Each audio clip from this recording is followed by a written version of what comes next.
қуаныш деп айтуға болады. Сайыскерлерімізге өздерінің бақтарын сынап, жетістікке жетуге шын жүректен тілектеспін. Бүгін Әділқазы құрамын көрдіңіздер.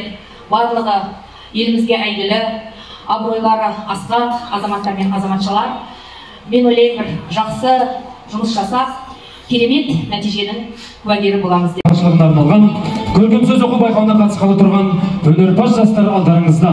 Ендеше сайыскерлерімізді дайындалу үшін сахна сыртына шығарып салды. Алтыннан жек көрер қауқаны жоқ болғаннан ба, мейліңде құсағым ба. Мен жұмақ, періштесі көңілім таза. Қандай нәрсе білмеймін, бәле, қаза. Еркімнің ұйғарған істемеуге ұғынбаймын біреуден бар деп жаза. Мен жігіт 15-30 арасында, бұл жаста көз бересі аласында. Алдымда толған мақсат, толған таңдау, алайын мұнасын ба, анасын ба? Періштесі күннің таза, қандай нәрсе білмеймін, бәле, қаза.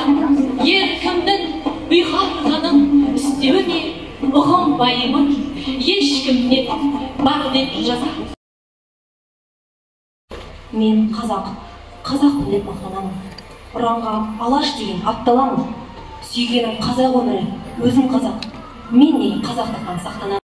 Елім дана құшағымда, ақ мамасын сүйген құшағымда. Алтын ана жек көрер шамасы жоқ болғаным ба? Мейлі құсамын. Мен ұшмақ бен. Елім дана құшағымда, ақ мамасын сүйген құшағымда. Алтын ана жек көрер шамасы жоқ болғаным ба? Мейлі құсамын. Мен ұшмақ бен. Малына тойға сойған, ауыл түгіл бір тайпы елі тойған, құттықтап әркім келіп қалау алып, ат мінді, молдадағы атын қойған. Жолдасым жоқ иттен басқа, таза киім менде жоқ жаурамасқа. Бір бүтін кірсіз киім кигенім жоқ, туғаннан менен шықтым қалай жасқа. Ғана жаусыз киім киіп, сонда ғана жақсасқа аузым тиіп, сонда ғана пырақ пен сайран салып, сонда ғана үйіріліп сұлу сүйіп. Мен қазақпын деп мақтанамын, ұранға алаш деген атталамын. Сүйгенім қазақ өмірі, өзім қазақ. Мен неге қазақтықтан сақтанамын. Қараңға, ит пен бірге қой күзетіп, мен ұя, ел ұйқыда, оттар сөнген. Ұзақ түн, жолдасың жоқ иттен басқа, бүтін киім менде жоқ жаурамасқа. Бір бүтін кірсіз кигенім жоқ, туғалы шықтым міне талай жасқа.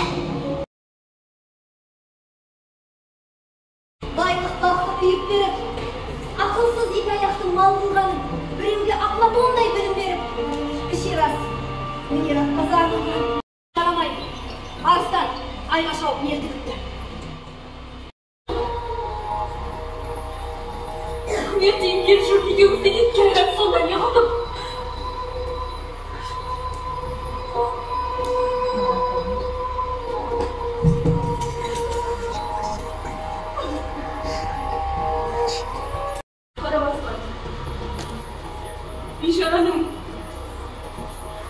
Бишараның көңілін басып. Қандай балауыз балдыраған сәні қандай, ақыл ой мінез көлік түгел келіп, толықсып толып тұрған сәні қандай. Ерітке іші бауырында көзі қандай, балықтанған мидан ұлы сөзі қандай, жоқ жұмсыз бұқпи. Жұрт билеген, хан қылғаны. Қасыңды замандасың, белгілі сенен жақсы табылғасың. Сонда да үмітіңді менен тым доп емес, әркім қағат. Менің бәріне де көрген қамар, айдаймен аузының суын құртып. Қашық достым, сақалды перғауыннан жаным шошып. Болмаса қолыңды босатыңдар. Өзім өлейін.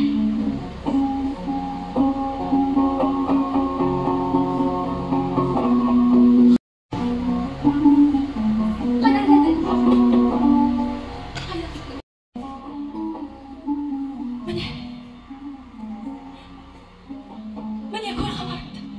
Көзіне жоқтар сен сылтауын қабап тастап, ашуына келсен алған, ертексің. Нәжібай, айтқаныңа көнесің. Көнбесен, шөлеңдің осы күнде. Қатынды топтап алам, не қыласың? Жігітті осы жолыңға айғазын де. Ашуыма кейде. Ойын жоқ ең. Танымсыз айғайлайын, күндес күттеген. Біз болдық, қожалығы зау деген сорлы. Бейсеннің қызы болмай мәне болды. Шаруада ұстамадыға тілін алмай, зарық ақсады қыдай ама бала онды. Кеттейді қайда кеттен бала менен. Қыр жүрмін шықпадам сал кеттен. Ұялдым ақ бітірдің тала елден. Егер сенде ұй болса, намыс болса, қыз алам деп білінермен сондай жер. Ойында жоқ жерден қасында төніп отырған Ахмет, аға, қоя тұршы. Деді тағы Ахметке қарап, жан достым, Ахметпісің, жанымбысың. Қайдан келдің, қайда жүрдің? Қарағым дейтін қамарыңды көруге келдің бе? Кетіп ем, күйік болмай сенен қашып. Шыдамай дағы келдім, жаным ашып. Амалсыз бәріне де көнген қамар. Айдай әйел аузының суы құрып, арманда арсыздардан өлген. Шық бәле! Бірді санашылармын!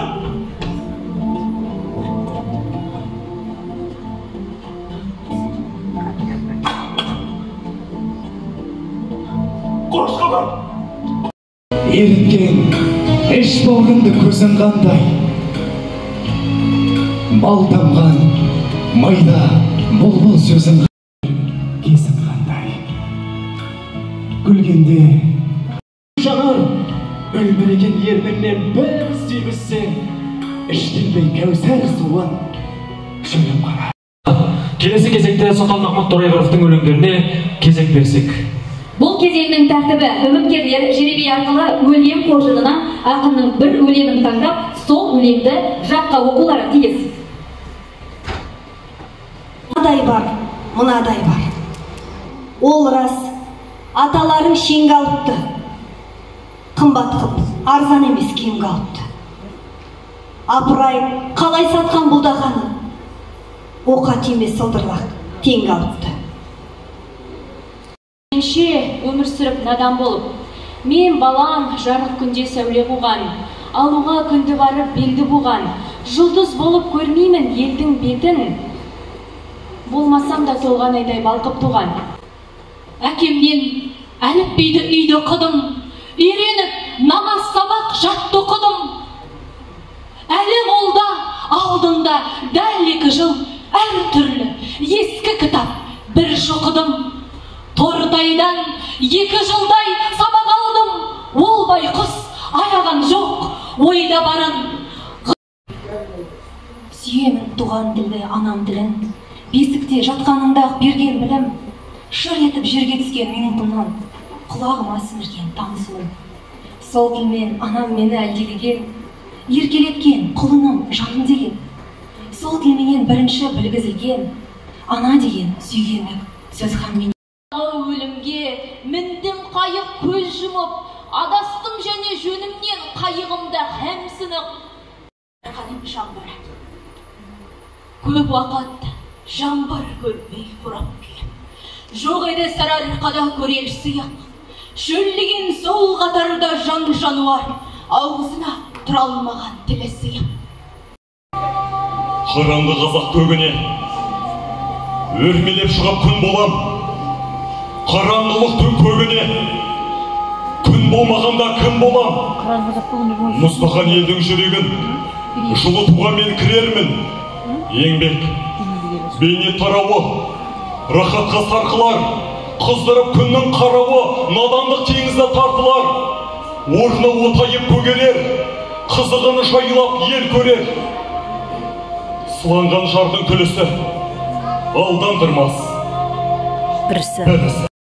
Жарылмай ма жүректер, заң жасайтын орынға, жұртпен бірге барамыз.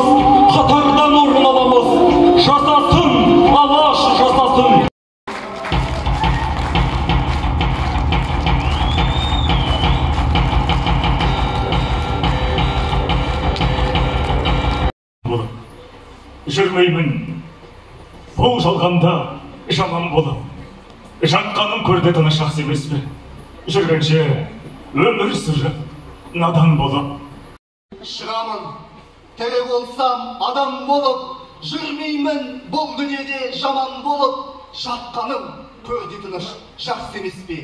Жүргенше өмір сүріп, надан болып. Бөлікті жиюға кен қазынамал, көрсетті, бұны бізге ақсақал шал. Бұрынғы атамызға сыйға берген біздерді, өй мынадай бар. Ол рас, атамыз жеңге алыпты, арзан қып, қымбат емес, кемге алыпты. Апырай, қалай болдаған сатқандарын, оқа түйме сылдырлақ теңге алыпты. Болсада Сұлтан Махмұттың орында тұрып мұңайған, Сұлтан Махмұт болып жылаған, Сұлтан Махмұт болып қазақтың қамын ойлаған, Сұлтан Махмұт болып қазақтың қызының мұңын ойлаған, осы жерде бір топ інілеріміз, қарындастарымыз келіп отыр. Бұндай жарыста жеңілген деген болмайды. Бұндай жарыста келгеннің бәрі, саханаға шыққанның бәрі, сөйлегеннің бәрі жеңген деп саналады. Өйткені олар Сұлтан Махмұт әлемінің ішіне келіп араласты. Қазақтың жоғын жоқтап жүрген ағамыз.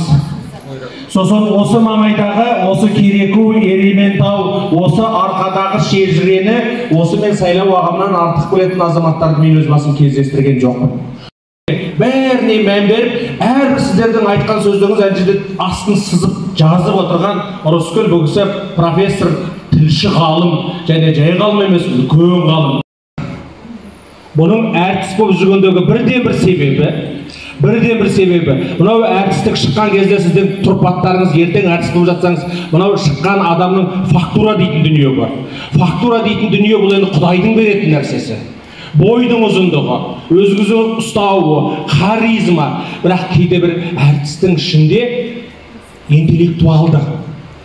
Бұл кісі емес, жоқшылықтың зардабын тартып жүріп, соңында мынадай әдеби мұра қалдырған адам. Енді сол тәкелді біз қай жағынан ұлы десек те жарасып тұр. Сол бүгін ұлының тойына сіздер жан-жақтан келіп отырсыздар.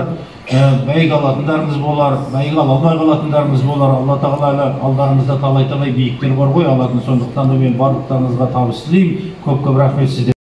Былайша айтқанда, ортаға шығып басын алатсыздар. Жаңа Серік айтқандай, бұл жерде жеңіл мен жеңіліс емес.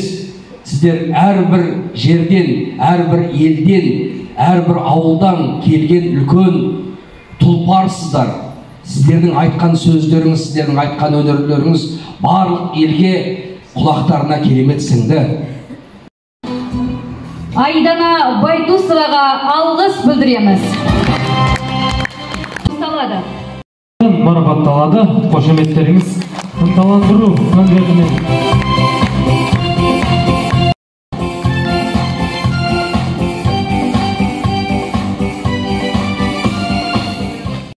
Қасиет марапатталады, ынталандыру сыйлығымен қосылады. Нұргүл Әшімге алғыс білдіреміз. Сұлтан Махмұт Торайғыров атындағы шығамын тірі болсам адам болып атты республика ие болған Сүйіндік Оразбек марапатталады. Ынталандыру конвертімен қошеметтеріңіз.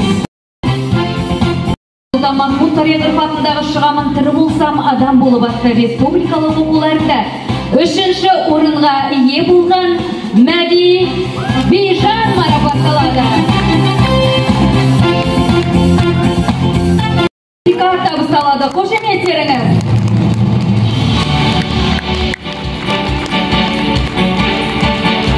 Ие болған Нұрсұлу Дәрген ханға қошеметтеріңіз.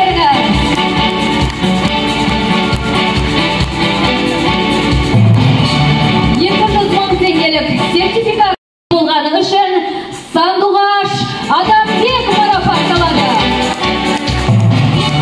50 мың теңгелік сертификат табысталады.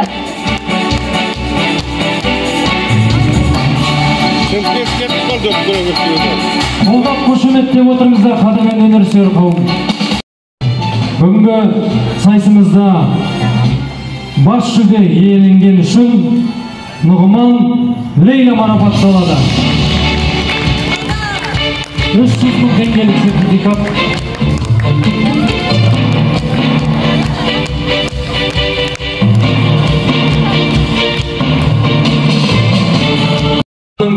поэзиясы әлемдегі қай туындысы болмасын, әңгіме, мақала, очерктері болсын, тақырбақ жағынан сан қырлы болып, қоғамдық өмірдің толғағы жеткен көбейкесті мәселелерін кеңінен қамтыған. Сұлтанмахмұт поэзиясы ақындық, шеберліктің туған жерге, отанға берілген шексіз ұлтжандылықтың, биік парасаттылық пен азаматтықтың жарқын мектебі. Оның шығармасарына жігерсіз, жассыз қайғы емес, қайта болашақтан зор үміт кеткен жігерлі, жарқын болашақты сағыну, соны іздеу, жан дүниесімен тілеу тұрғысында жазылған. Аяулы мекен байтақ даламның бой тұмарындай, баян ауылым, баянды мекен, жұпарын жұтсаң құмарланасың, сан бұлбұлдары сайрар алдыңа.